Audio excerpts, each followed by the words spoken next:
凌晨3点，我以一份无可挑剔的方案为公司锁死1元大单，客户握紧我的手说：“装逼犯，我们只信你。”清晨8点01分，我因迟到60秒被老板的准女婿空降的副总楚生当众宣布：“你被开除了，关键时刻掉链子就是废物。”我是公司连续3年的销冠，彻夜未眠换来的却是缺乏责任心的审判。大小姐在一旁默然不道：“迟到就是错，规矩就是规矩。”他们不知道，当我抱着纸箱离开时，1元合作随即被客户单方面冻结。他们更不知道，我转身就坐进了对手公司 CEO 的办公室，甲方秒变伯乐，直到公司濒临破产，老板红着眼求我回去。我看着他身后被保安按住那位曾开除我的准女婿，淡淡开口：“刘总，迟到1分钟的代价，希望你扛得住。”我将最后一份合作协议轻轻推过长条会议桌。庄总监，说实话，前3次谈判我都想终止了，但每次你把更加精细修改后的方案递过来时，那些用心的数据很难不打动我。我愿意用这份诚意交换1亿的信任。李总过奖了，星耀项目从策划到现在，团队熬了无数个通宵，能得到您的信任，所有付出都值了。对面星海科技的团队成员也个个都顶着黑眼圈，但他们都挂着安心的微笑。1个亿，这笔投资不仅是我从业10年拿下的最大单，更能让我的公司一跃冲进顶尖梯队。老板刘启明上周还跟我说，实在不行就放弃，咱们拼不过那些巨头。可现在我硬生生从几个行业大佬嘴里撕下了这块肥肉。凡哥，谈的怎么样了？老板5点到公司说，早上9点，星耀项目所有的核心成员必须准时到，有重大安排，还强调绝对不能迟到，哪怕1分钟都不行。搞定，细节明早开会汇报。重大安排多半是宣布项目启动吧。老板这些年对我也算信任，但在他的女婿楚生空降到公司做运营副总后，风气就变了。楚生这人总爱在小事上做文章来彰显他的权威，随他折腾吧，只要不耽误项目，我懒得跟这种人计较。业绩才是硬道理，手里这份还带着打印机余温的就是最硬的底气。现在回家也休息不久，不如直接回公司眯一会儿，正好赶得上9点的会。7点40，我疲惫地靠在椅背上，闭上眼睛，脑子里却像放电影一样。第一次跟星海科技对接时，方案刚递上去就被打回来，没有新意，全是套路。团队策划师小王熬了2个通宵改方案，实在想不出来了，就连刘启明都劝我，要不别跟了，咱们耗不起。可我偏不信邪，方案改了17版，终于在第3次谈判时，让李建明点了头。迷迷糊糊间，我好像听见手机响了。糟了，睡过头了。虽然只迟到了1分钟，可一想到楚生又要借题发挥，我就头大。隔着会议室的玻璃门，能看见里面黑压压坐满。楚生正低头跟柳如烟说着什么。柳如烟是老板的独生女，这位大小姐平时不怎么管业务，却总爱跟楚生一起挑刺。装逼犯，你怎么回事？全公司最重要的项目团队都在等你一个人，你看看现在几点了？刘总，我昨晚通宵跟星海科技签合同，凌晨3点才结束，回来后在休息室眯了会儿，不小心睡过了。庄总监，现在是8点01分，昨天刘总亲自通知，今早9点所有星耀项目核心成员必须准时到场。你是主管，要提前1小时才行，但你迟到了整整1分钟。他顿了顿，目光扫过全场，像个法官在审视犯人，然后慢悠悠地转向我，脸上挂着虚伪的惋惜。今天你能因为通宵工作迟到1分钟，明天是不是就能因为别的借口耽误项目进度1个小时1天？鉴于你严重违反公司规定，你被开除了。现在就去收拾你的东西，马上离开公司。会议室里瞬间炸开了锅，又很快陷入死一般的寂静。我不可置信地看向刘启明，可刘启明只是嘴唇动了动，避开了我的视线。这种沉默无异于默认了楚生的决定。装逼烦，项目启动会这么重要的场合，就你迟到。楚生说的对，这不是1分钟的问题，是责任心的问题。公司要是开了这个先例，以后谁还会遵守制度？柳如烟的话轻飘飘的，却彻底浇灭了我心中最后一丝希望。原来如此，迟到只是借口。楚生早就看我不顺眼了。我突然觉得这一切荒谬的可笑。为了这个项目，我熬了无数个通宵，可到头来换来的却是迟到1分钟后的扫地出门。我为公司效力7年，连续3年销冠，这次为了星耀项目签下1个亿的订单，却因为迟到1分钟被开除。希望公司不会为今天的决定后悔。背后传来窃窃私语的声音，有同情，有惋惜，也有看热闹的意。没有时间沉溺在伤感里，更没时间任由愤怒冲昏头脑。我走到桌前，开始动作利落地整理个人物品。收拾完才发现，我的个人物品少得可怜，一个小小的纸箱就装得满满当当。销售区的工位间已经一片骚动。凡哥，这到底怎么回事啊？早上开会还好好的，怎么突然就……他们真把你开了，就因为迟到1分钟，这也太离谱了。肯定是楚生那个龟孙搞的鬼，他不就是怕凡哥你功高震主吗？我去找刘总评理去。对，我们一起去。星耀项目是凡哥你一手带起来的，客户只认你，你走了，这项目肯定黄。他们不能这么欺负人。我停下脚步，看着这一张张熟悉的脸庞，心里像被什么东西揪着疼。他们都是我一手带起来，我们一起熬过无数个通宵，一起在拿下大订单后去路边摊喝啤酒，一起在项目受挫时互相打气。都回去工作，公司有公司的决定，我们照做就是。什么叫照做？这分明就是卸磨杀驴。凡哥，你不能就这么认了。我们小王，做好自己的本职工作。星耀项目是公司未来的重点，你们都是核心成员，不能因为我影响了项目进度。我放缓了语气，目光落在每个人脸上。天下没有不散的宴席，这些年谢谢大家跟着我一起拼，以后各自珍重，好好干。我不能表现出任何不满，更不能煽动他们。楚生正等着抓我的把柄，我不能连累这些跟着我吃苦的兄弟。什么破公司，迟早要完。装逼凡的脚步顿了，却终究没有回头。电梯下行，数字从18跳到17，再到16，每跳动一下，都像是在和过去的7年告别。走出电梯，手机突然在口袋里震动起来。该来的终究还是来了。我快步走到大堂角落的绿植旁，这里相对安静，不会被人打扰。庄总监，到底怎么回事？你们公司说什么星耀项目的对接人要变动，合同上的墨迹还没干呢，你们就搞这种幺蛾子？李总，很抱歉，我刚刚被启明星辰解雇了，后续的项目对接会由公司其他同事负责。什么解雇？你没跟我开玩笑吧？凌晨3点才签完合同，早上8点就把工程开了，你们启明星辰到底在搞什么名堂？这是公司的决定，我也没办法。狗屁决定！李建明的声音里满是难以置信。庄必凡，我们星海投资这个项目，冲的就是你这个人，我们信不过别人。如果这个项目不是你全权负责，要不要继续合作，我们都得开会重新讨论。你们公司这种过河拆桥的做法，太让我们失望了。李总，您别激动，启明星辰也有很多优秀的员工。优秀个屁！商业合作讲究的是信誉，一个连最大功臣都能随意开除的公司，我们怎么敢跟他们长期合作？万一后续出了问题，他们是不是也能随便甩锅？李建明的语气带着不容置疑的决绝。我知道了，给您添麻烦了。不是添麻烦的事，你等我消息，这个合作我看悬了。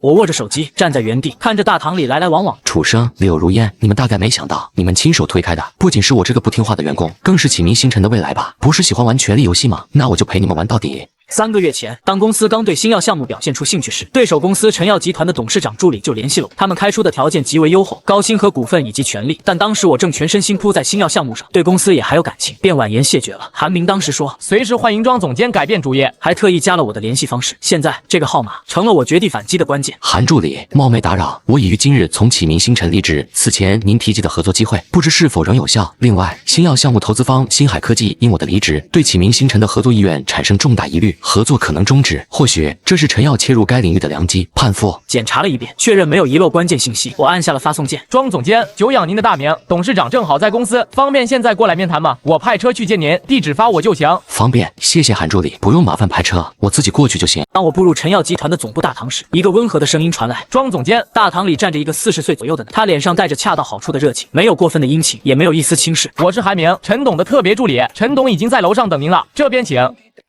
麻烦韩助理了。听说星海科技的李总早上给您打过电话。李总是个性情中人，最看重承诺和信誉。启明星辰凌晨刚签完合同，早上就把项目负责人开除，换做谁都不会接受。陈董常说，商业合作的本质是人与人的信任。启明星辰这步棋走得太急，也太蠢了。门缓缓打开，走廊尽头是一扇厚重的双开实木门。陈董，庄总监到了。办公室中，一个老人背对着我们站在落地窗前，他正是陈耀集团的创始人兼董事长陈耀东，一手将陈耀从一个小作坊打造成如今的商业帝，是无数人敬畏的传奇人物。庄必凡，陈董事长您好。坐。韩明悄悄地退了出去，办公室只剩下我们2个人，空气里弥漫着一种无形的压力。你的短信，韩助理已经给我看了。启明星辰把你这样的人推开，简直是自毁长城。说说看，你现在心里怎么想？陈耀东开门见山，目光紧紧锁着我。陈董，我被开除，看似是因为迟到1分钟，实则是启明星辰内部问题的集中爆发。刘启明作为老板，缺乏战略定力，太容易被裙带关系左右。副总楚生空降到公司后，仗着关系，处处抓权，把精力都放在搞内斗上。我迎上陈耀东的目光，没有丝毫闪躲。这样的管理层，连基本的公平和理性都没有。今天他们能因为1分钟开除我，明天就能因为私人恩怨损害公司利益。所以你来找我是想找个地方躲起来，还是想找个战场把失去的东西拿回来？这个问题一针见血，直接戳中了我的内心。两者都有，我需要一个能施展才华的平台，拿回属于我的尊重和荣誉。现在星耀项目搁浅，星海对启明星辰失去信任，这正是陈耀的机会。我身体微微前倾，眼神变得灼灼。陈董，星耀项目的核心从来不是启明星辰公司，而是我。只要贵司愿意给我支持，我不仅能带着启明星辰的骨干团队过来，还能说服星海与陈耀合作，我们可以打造一个更好的新项目晨光。而启明星辰更会因为失去这个项目再也翻不了身。陈耀东静静地听着，脸上依旧没什么表情。此刻多说无益，上位者需要时间消化信息，也需要判断我是否值得他下人。上位者需要时间消化信息，也需要判断我是否值得他下人。我之前看过你的方案，确实独特，但商业不是纸上谈兵，而你怎么保证一切顺利？团队方面，我有十足的把握。我的人大多不仅是同事，更是拼过命的兄弟。他们对启明星辰的管理层早就不满，只是碍于生计，不敢轻易离开。只要给予有利的待遇和发展空间，他们一定会来。我坐在沙发上，双手微微握拳。至于星海，李总认的是我的能力，不是启明星辰。只要我们能拿出更优的方案，并且由我全权负责项目，我有90%把握说服他，甚至可以借着这个机会与星海建立长期的战略合作关系。陈耀东听完没有立刻回答，办公室里的空气仿佛凝固了，每一秒都像一个世纪那么漫长。这不仅是一场面试，更是一场赌局，赌的是我的未来，也赌陈耀东的眼光。庄必凡，我在商场上混了这么多年，最欣赏2种人，一种是有能力的人，另一种是有仇必报的狠人，而你刚好两者都是。韩明，马上准备合同，按之前拟定的人才引进方案来，职位定为集团副总裁，兼任新成立的数字营销子公司 CEO， 全权负责晨光项目，任何人不得干涉。另外，给庄总划拨专项基金，用于组建核心团队和项目启动，务必让庄总满意，务必让庄总满意。欢迎加入陈耀，庄必凡，我希望你能尽快拿出成绩，让晨光项目真正照亮整个数字营销市场。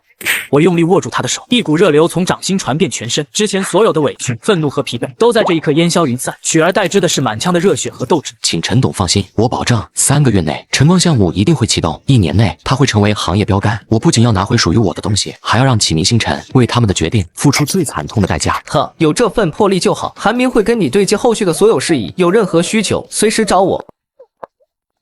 陈董、庄总，合同已经准备好了，请您2位过目。职位、薪资、权限、专项基金，每一项都比我预期的还要优厚。陈耀东的大气和信任，让我更加坚定了自己的选择。没问题。走出陈耀大厦时，正午的阳光晃得人睁不开眼。不过短短半天，我的世界已经彻底换了。我没回家，直接拐进街角一家咖啡馆。庄必凡，你到底在哪儿？陈耀刚才有人联系我说你要跟我谈合作。李总，长话短说，我今早刚签了合同，正式加入陈耀，任集团副总裁兼数字营销公司 CEO。启明星辰那边已经翻篇了。太好了，我就说你不是区区人下的料。陈耀这步棋走对了。那我们之前谈的星耀合作不停，还要升级。星耀的核心是方案和运营逻辑，这些都在我脑子里。陈耀的资源比启明星辰强10倍，项目会更好。我想请您和星海的决策层明天下午2点到陈耀总部，咱们当面聊新合作框架。新项目叫晨光，我保证成果会比星耀翻一番。没问题，明天下午我亲自带团队过去。庄必凡，我跟你说，当初选你们，我冲的就是你这个人，跟着你干，踏实。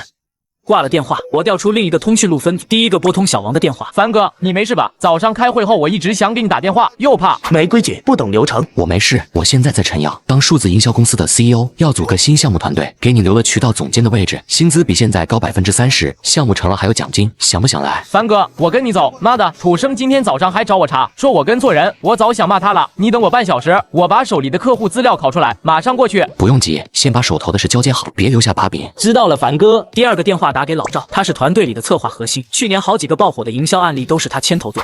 庄总，你真离职了？小杨刚才跟我说，我还不信。是真的，不过我现在在陈耀当 CEO， 给你留了创意总监的位置，比在启明星辰高半级，薪资涨35%。新项目需要你这样的人，来不来？来，怎么不来？启明星辰现在乌烟瘴气，武生昨天还让我改一个明显有问题的方案，说什么按他的意思来，出了事他担着。我早就不想待了，我现在就写辞职信，下午一上班就过去。第三个电话打给小，他是我的助理，跟了我3年，连我喝咖啡要加多少糖都记得清清楚楚。凡哥，楚生刚才让我把你之前的项目资料全交上去，还说你是叛徒。别理他，我在陈耀组团队，给你留了项目总监的位置，比现在的助理岗高2级，薪资涨40%，愿意来吗？小杨的哭声立刻停了，语气变得急切。我来，凡哥，我现在就收拾东西。我早就看不惯楚生和柳如烟了，我忍好久了。不到2个小时，我列的8人核心名单全接了电话，没一个犹豫的，甚至有2个不在名单里的项目经理，听说消息后主动打过来。林总，听说你在陈耀组团队，我在启明星辰待了5年，一直没机会往上走。楚生来了之后更没指望了，你那缺人吗？缺，而且欢迎你，明天早上来陈耀报道，具体岗位我们当面聊。挂了最后一个电话，咖啡馆的时钟指向下午2点。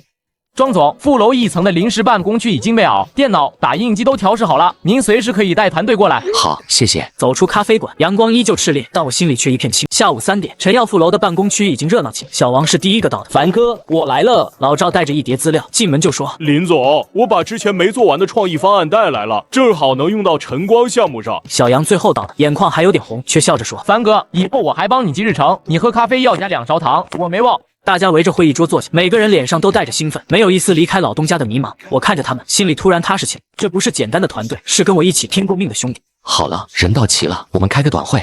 明天下午2点，星海的李总会来谈合作。我们今天要把新的合作方案初稿赶出来。小王，你负责整理陈耀现有的渠道资源。老赵，你把之前的创意方案改，融入陈耀的资源优势。小杨，你对接韩助理，把明天会议的流程资料都准备好。话音刚落，小王突然掏出手机，笑着说：“凡哥，你看启明星辰的内部群，现在已经乱成一锅粥了。有人说楚生发现我们好几个人要离职，正拍着桌子骂人呢，还说要扣我们的工资。扣工资？他敢？我们都是按流程辞职，他要是敢扣，我们就去劳动仲裁。”别管他们，先把我们的事做好，明天跟星海的合作谈成了，才是对他们最好的反击。启明星辰的楚生和柳如烟大概不会想，他们亲手推开的不只是我一个人，还有整个能撑起公司未来的核心团队。此时的启明星辰想必已经乱成了一锅粥。不出我所料，先是星海科技正式发来公函，以对项目执行团队稳定性和贵司诚信度存在重大疑虑为由，单方面宣布暂停新药项目合作，并要求冻结前期支付的部分预付款，启动审查程序。1个亿的投资眼看就要到手，瞬间化为泡影。紧接着，销售部、项目部核心骨干的集体辞职信像雪片一样飞到了人力资源部和楚生的办公桌上，而且这些人根本不是按照正常流程交接，而是直接收拾东西走，态度决绝。公司内部谣言四起，人心惶惶。听说了吗？庄碧凡带着整个团队去成药了，星海撤资了，项目黄了。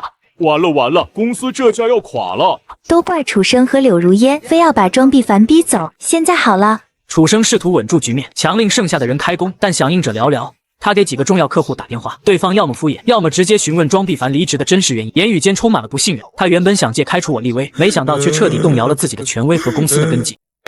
爸，怎么会这样？庄碧凡他这是要搞垮我们公司啊！刘启明后悔，肠子都悔青了。他怎么会鬼迷心窍，默许了楚生那个蠢货的决定？为了讨好准女婿，得罪了公司的财神爷和顶柱。现在不仅1元项目飞了，核心团队散了，公司的声誉也一落千丈。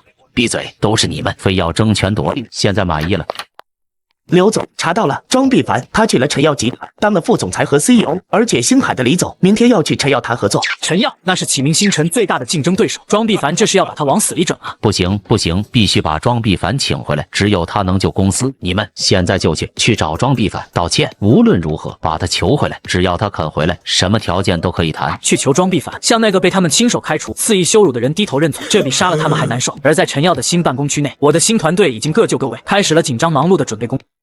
凡哥不，庄总，办公系统和权限都开通了，兄弟们干劲十足，已经开始梳理晨光项目的初步框架了。很好，告诉大家这几天辛苦一下，基础打牢，等和星海的合作敲定，就是我们大展拳脚的时候。明白。小王干劲十足的回去了。庄总，楼下前台通知，有2位自称是启明星辰的柳如烟女士和楚生先生来访，坚持要见您，说是有非常重要的事情。来了，比我想象的还要快，还要沉不住气。道歉，求我回去。现在知道慌了，早干什么去了？告诉他们我在开会，没空。如果愿意等，就让他们在会客室等着吧。好的，庄总。我当然不会立刻见他们，羞辱需要时间发酵，绝望需要慢慢品尝。我得让他们充分体验一下什么是叫天天不应，叫地地不灵的感觉。我继续投入到工作中，和团队一起讨论晨光项目的细节，完全将楼下那2位贵客抛在了脑后。夜幕降临，我慢悠悠地走向会客室。庄碧凡，你什么意思？让我们等这么久？楚副总，哦不对，现在你可能是楚总了，找我有事，我很忙，只有5分钟。我这副完全无视他愤怒、居高临下的态度，激怒了楚生。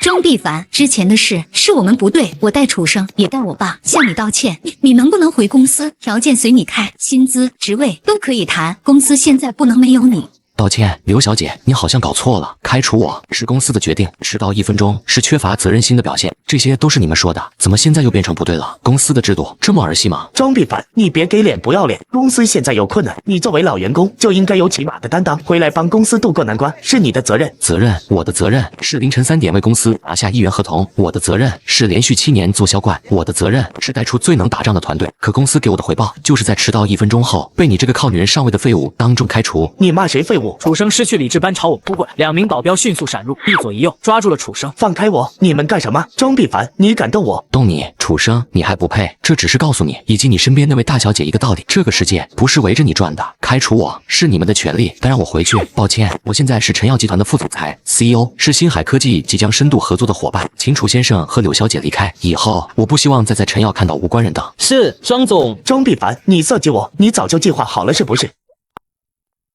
会客室重新恢复了安静。算计我？这只是开始，连开除功臣这种自毁长城的事都做得出，还需要我算计吗？这时，助理发来明日与星海科技会谈的最终议程。好戏才刚刚开场，而有些人连当观众的资格都没有了。夜色渐深，我的团队正以一种近乎燃烧的姿态投入工作，没有人抱怨加班，每个人的眼睛里都闪烁着被尊重、被信任、被委以重任的光芒，这才是团队该有的样子。庄总，晨光项目的初步市场切入方案框架已经出来了，你要不要现在过目？小王的声音带着兴奋，打断我的思绪。他现在的职务是项目总监，干劲比在启明星辰十足了10倍。好，发我邮箱，我马上看。让大家稍事休息，吃点夜宵，我请客。我回到办公桌，仔细审阅团队初步搭建的框架，思路清晰，切入点精准，充分结合陈药的平台优势做了升级，效率之高远超在启明星辰时的状态。看来清除掉楚生、柳如烟那些掣肘的蠢货，团队的潜力才能被真正激发。看完方案，我提了几点修改意见，回复邮件。韩助理，没打扰您休息吧？庄总客气了，我还在公司，请讲。2件事，第一，明天下午与星海的会谈，安保级别提到最高，我不希望被任何无关人员打扰。明白，我已经安排好了，会场所在楼层会实行临时管制，没有预约和通行权限的人上不去。第二，我想了解一下启明星辰目前的财务状况，特别是短期债务和现金流情况。电话那头沉默了一下，随即响起韩助理了然于胸的声音。庄总放心，这方面的信息我们一直在关注。启明星辰为了筹备新药项目，前期投入不小，加上最近人员动荡，客户信心受损，几个正在谈的中等项目也岌岌可危。据我们初步评估，他们的现金流非常紧张。如果星海的预付款最终被追回，银行收贷恐怕撑不过1个月。1个月，这个时间比我想象的还要短。刘启明那个老好人，恐怕到现在还没完全意识到问题的严重性，或者还幻想着能靠老关系渡过难关。好，我知道了，谢谢。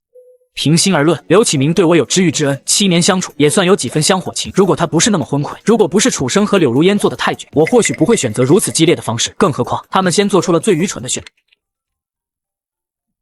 喂，电话那头传来一个苍老，甚至带着卑微祈求的声音，是刘启明。装逼犯，是我，刘启明。我握着手机，没有立刻回应，听筒里只能听到他沉重的呼吸声。刘总，装逼犯，我对不起你，是我老糊涂了，是我耳根子软，听了楚生和小烟的混账话，我错了，我真的知道错了。他没有为自己辩解，直接把责任揽到了自己身上，这倒是比我想象的稍微聪明一点，但太晚了。公司现在真的要垮了，星海撤资，团队散了，银行也在催款。装逼犯，看在这7年的情分上，你救救公司，救救我吧！只要你肯回来，总经理的位置给你，股份我给你30%的干股，40%公司以后你说了算，求你了。若是昨天早上他开出这个条件，我或许还会考虑，但现在听着他声嘶力竭的哀求，我内心毫无波澜，甚至有点想笑。刘总，您可能忘了，今天早上是您默许了楚生开除我的决定，是您的女儿说我缺乏责任心。现在我是陈药的副总裁 CEO， 正在筹备一个比新药更大的项目，您觉得我还会回头去收拾您那个烂摊子吗？电话那头是死一般的寂静。至于情分，在您默许楚生把我像垃圾一样扫出公司的时候，我们之间就已经两清了。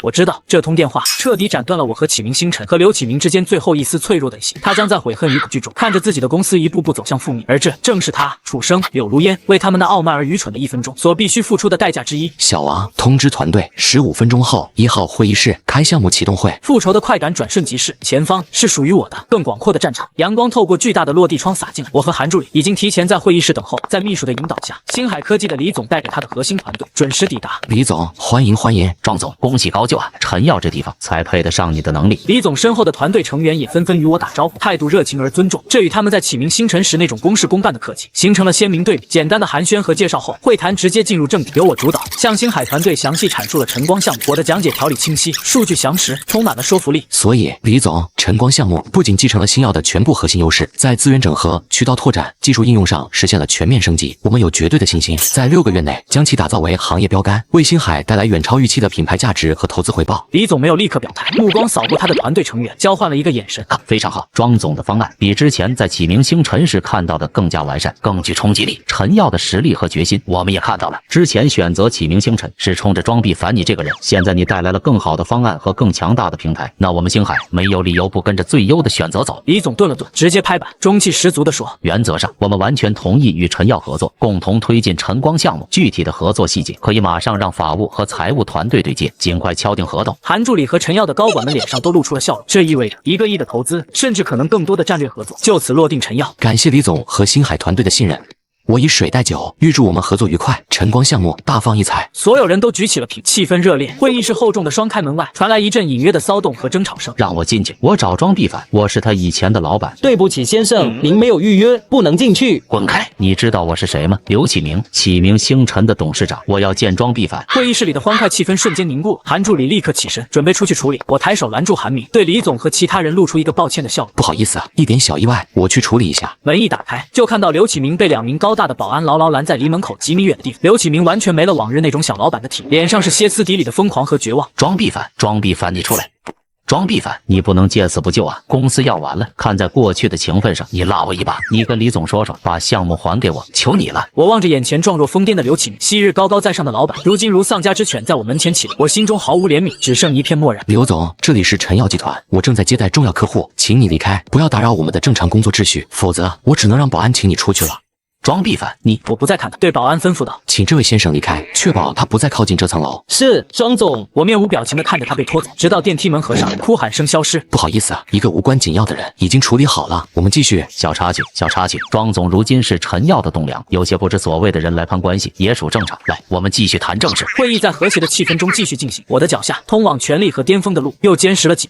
而刘启明在陈耀大厦的事态闹剧，迅速传遍了本地的商业圈子，成为圈内人茶余饭后的笑柄。启明星辰就是那个1分钟开除销冠，结果项目黄了，团队跑了，老板还跑去对手公司下跪的。刘启明真是老糊涂了，被准女婿和女儿坑惨了，自毁长城啊！以后谁还敢跟这种公司合作？本就濒临崩塌的启明星辰，经此一事彻底无力回天，客户解约，供应商逼债，银行预警，公司四面楚歌。刘启明一蹶不振，有传言说刘启明还与柳如烟、楚生断绝关系，将二人赶出家门。他们为一时傲慢付出惨痛代价，赔上了工作、财富、尊严与未来。在某个加班夜，我审核完最后一份渠道合作协议，准备离开办公室，一条陌生短信留住了我片刻。张必凡，你赢了，够狠！没有署名，但那语气，我一眼就认出是楚生。这从来不是我与他的较量，从他靠关系打压我的那一刻，他便不配做我的对手。我的征途早已在更远的前方。3个月后，晨光项目大获成功，庆功宴设在城市最顶级的酒店宴会厅，陈耀东董事长亲自到场，在致辞中给予了我极高的评价，并当场宣布了给我和核心团队的巨额奖金。宴会气氛热烈，我端着酒杯走到宴会厅外的露台透气。